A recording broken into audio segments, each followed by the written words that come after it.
বর্তমান সময়ে পরিস্থিতি দৃষ্টিপাত করে আজকের ভিডিওর মাধ্যমে আমরা সকলেই জানতে চলেছি কেমন হতে পারে 2025 সালে আলুর ভবিষ্যৎ। আগামী দিনগুলিতে আলুর দাম বাড়বে না কমবে, না একই ধরনের পরিস্থিতির মধ্যে দিয়ে অকৈবাহল হতে দেখা যাবে। এছাড়া আমরা এখন প্রতিনিয়ত আলু যেভাবে বাইরের রাজ্যগুলিতে যাচ্ছে সেইভাবে কি আগামী দিনগুলিতে যেতে থাকবে, বিস্তারিত আলোচনা অবশ্যই এই ভিডিওর মাধ্যমে আমরা সকলেই জানতে চলেছি। সঙ্গে থাকুন। বর্তমান সময়ে আলুর পরিস্থিতিকে দৃষ্টিপাত করে এই অবস্থায় কিন্তু যে দামে আলুর বিভিন্ন কোল্ড স্টোরগুলিতে চাষি ভাইরা আলু বন্ড লোড করছে, সেই দামে কিন্তু আলুর দাম থাকবে না।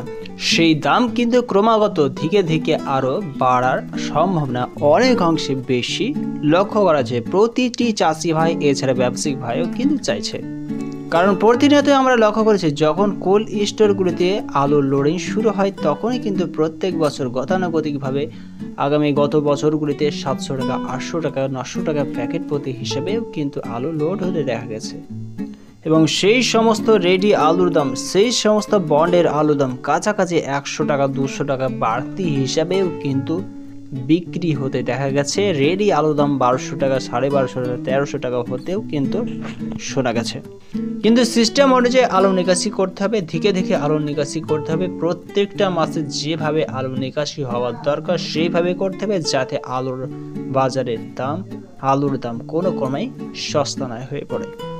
এবার প্রশ্নের বিষয়বস্তু হলো আগামী দিনগুলিতে কি আমাদের পশ্চিমবঙ্গ থেকে আলু যেতে পারার সম্ভাবনা রয়েছে?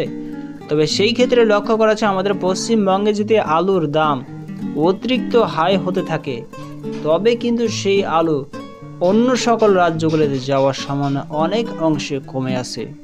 আমরা ধরে নিই ইউপি রাজ্যে আলুর দাম সবচেয়ে বেশি আমাদের পশ্চিমবঙ্গের তুলনায়। তবে অবশ্যই সমস্ত চাষি ভাই, ব্যবসায়িক ভাইরা চাইবে যে আমাদের পশ্চিমবঙ্গে আলু না বিক্রি করে ইউপি রাজ্যে আলু বিক্রি করার আসক্তি আমাদের সকলের মনের মধ্যে তৈরি হবে। আর সেজন্যই কিন্তু মমতা সরকার বিভিন্ন বর্ডার প্রান্তগুলিতে নাকাবন্দি করে দেওয়ার মতন পরিস্থিতি বহন করলেও করতে পারে এবছর।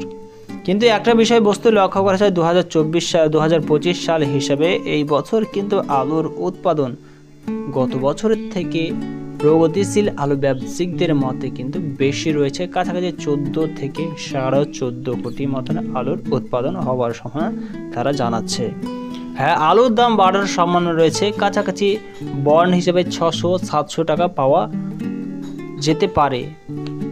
আর এই মুহূর্তে ইউপি হিসাবে একটি বিষয়বস্তু শোনা যাচ্ছে যে ইউপির অনেক কোল্ড স্টোরগুলিতে কাছাকাছি 40%, 50% এই ধরনের যেমন লোড হয়েছে, অনেক কোল্ড স্টোরগুলি ফুলও হয়ে পড়েছে। তবে সেই হিসাবে বলা যায়, দেখুন বন্ধুরা, প্রত্যেক মাসে একটি নির্দিষ্ট মাত্রায় আলুর নিকাশি করে নিজেকে বিপদের হাত থেকে মুক্ত রাখাটাই, ঝঞ্ঝাট থেকে মুক্ত রাখাটাই সবচেয়ে যুক্তিযুক্ত। এবার যদি আলুর দাম কমার সম্ভাবনা দিকে দৃষ্টিপাত করি তবে লক্ষ্য করা যাচ্ছে আলুর দাম কমার সম্ভাবনা যখন আমাদের পশ্চিমবঙ্গে আম পাকতে শুরু হবে সেই সময় কিন্তু আলুর দাম বরং কমার সম্ভাবনা সামান্য পরিমাণ থাকলেও থাকতে পারে। সেই সময় আলুর দাম স্থিতিশীল অবস্থার মধ্যে থাকলেও থাকতে পারে, কারণ আমাদের পশ্চিমবঙ্গের প্রত্যেকটা মানুষ কিন্তু আমের প্রতি ভালো ইন্টারেস্ট দেখিয়ে থাকে। এছাড়া আলুর দাম বাড়ার সম্ভাবনা এখন পশ্চিমবঙ্গে সম্পূর্ণ বর্ষা পড়ে রয়েছে, সেই মুহূর্তে কিন্তু আলুর দাম এখন যা রয়েছে তার থেকে কিন্তু আগামী দিনগুলিতে বাড়ার সম্ভাবনা আছে।